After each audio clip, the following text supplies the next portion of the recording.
কল্যাণী ও সৌরভ অনেক দিন ধরেই একটি স্বপ্ন দেখছিল, বরফে ঢাকা পাহাড়ে একসাথে ট্রেকিং করবে। অবশেষে সেই দিন এলো যেদিন তাদের সেই স্বপ্ন বাস্তবে রূপ নিল।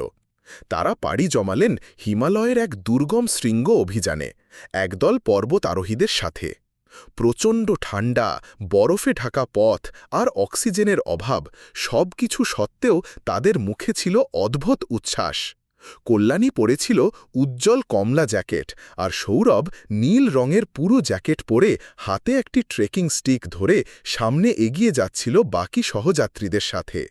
পাহাড়ের ওপরে পৌঁছে তারা দাঁড়িয়ে পড়ল। সামনে পেছনে উঁচু বরফে ঢাকা চূড়া।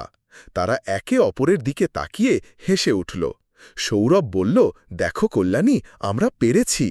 কল্যাণী উত্তরে বলল, তোমার সঙ্গে থাকলে কোনো পথই কঠিন মনে হয় না। এই মুহূর্তটা, এই জয় তাদের ভালোবাসাকে নতুন এক উচ্চতায় নিয়ে গেল।